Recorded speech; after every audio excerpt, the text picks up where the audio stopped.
Komitmen diperlukan untuk mencapai sebuah tujuan. Komitmen diperlukan untuk kita melakukan perubahan-perubahan, baik itu perubahan yang kecil ataupun besar di dalam kehidupan kita. Tanpa komitmen yang kuat, kita akan mudah sekali digagalkan, teralihkan, tidak fokus untuk mencapai tujuan-tujuan, harapan-harapan, dan perubahan-perubahan yang kita ingin capai. Sebagai contoh, bukankah kita sering sekali berkata, "Aku akan bangun besok pagi untuk bisa berolahraga." Namun tanpa komitmen yang kuat, kita akan mudah sekali tergoda untuk tetap tidur larut malam, bahkan sampai pagi hari, hanya untuk misalnya menonton drama Korea, main media sosial, atau membalas sekedar chat teman-teman kita. Teman-teman, komitmen yang kuat sangat diperlukan untuk kehidupan pribadi dan jasmani kita. Tapi jangan pernah lupa, komitmen yang kuat dibutuhkan juga untuk pertumbuhan kerohanian atau kehidupan spiritualitas kita. Teman-teman, bagian yang baru saja kita baca merupakan bagian yang menekankan pentingnya komitmen di dalam kehidupan rohani kita. Tuhan Yesus secara khusus dalam hal ini berkata kepada orang-orang yang ada di sekitarnya, yang duduk di sekitarnya, dan dia menunjukkan betapa pentingnya kita membutuhkan komitmen untuk melakukan kehendak Allah. Injil Markus adalah Injil yang menekankan pribadi Tuhan Yesus sebagai pribadi yang penuh dengan otoritas dan pribadi yang unik, yang menggenapi janji-janji Allah yang diberikan di dalam perjanjian lama. Injil Markus ingin kita menyadari ketika dia mengajarkan pentingnya untuk melakukan kehendak Allah, maka dia bukanlah pribadi sebagai guru saja, tetapi dia adalah pribadi Mesias yang mau datang atau sudah datang menggenapi akan nubuat-nubuat di dalam perjanjian lama. Teman-teman, ketika berbicara pentingnya komitmen, maka ada satu hal yang Tuhan Yesus ingin kita sama-sama tahu. Yang dia ingin kita sama-sama ketahui adalah pentingnya mengenal dia secara pribadi. Pentingnya kita memiliki hubungan relasional yang sangat baik dengan dirinya. Kenapa? Karena tanpa mengenal dia sebagai pribadi yang penuh otoritas, pribadi yang menggenapkan janji-janji Allah, pribadi yang menggenapkan nubuat-nubuat di dalam perjanjian lama, maka kita tidak pernah tahu bahwa kita itu sedang mengikuti, kita itu sedang melakukan apa yang Allah atau Tuhan kehendaki. Teman-teman, komitmen untuk melakukan kehendak Allah adalah komitmen yang sangat diperlukan untuk kita menjalani hari demi hari. Kalau kita tidak mengetahui, kalau kita tidak menyadari Yesus adalah pribadi Allah yang menggenapi nubuat di dalam perjanjian lama, maka kita tidak akan menyadari betapa pentingnya kita melakukan kehendak Allah. Kalau kita tidak menyadari bahwa firman Tuhan menyatakan isi hati daripada Tuhan, maka kita tidak akan pernah mau berusaha mati-matian, berusaha untuk menyenangkan hati Tuhan. Teman-teman, ketika Tuhan mengatakan yang menjadi ibu dan saudara-saudaraku adalah mereka yang melakukan kehendak Allah, maka mari kita kembali kepada diri kita. Mari kita melihat kembali ke dalam hati kita.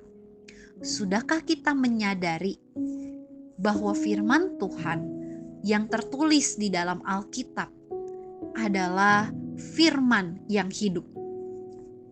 Firman Tuhan yang kita setiap hari baca, yang setiap hari kita gumulkan, adalah firman yang berotoritas.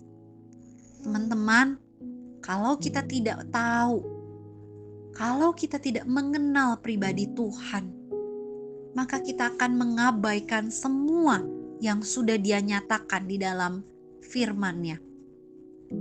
Teman-teman, mari kita sama-sama hari ini mengambil kembali sebuah tekad di hadapan Tuhan. Tekad yang kuat, komitmen yang kuat untuk kita mau melakukan kehendak Tuhan. Refleksikanlah di dalam kehidupanmu. Apakah aku sungguh-sungguh menyadari Tuhan Yesus sebagai pribadi Mesias yang menggenapkan janji Allah? Apakah aku menyadari dan aku mengenal sungguh-sungguh dan aku ingin menyenangkan hatinya? Teman-teman, jika teman-teman ingin menyenangkan hati Tuhan kita, maka diperlukan tekad komitmen yang kuat, bukan untuk ikut-ikutan dengan dunia ini, tetapi untuk ikut firman Tuhan, ikut melakukan firman Tuhan. Mari kita mengambil waktu untuk merefleksikan hal ini dan untuk kembali berkomitmen untuk menyenangkan hati Tuhan dengan melakukan firman Tuhan yang ada di dalam Alkitab. Mari kita sama-sama tenang di hadapan Tuhan.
Tuhan.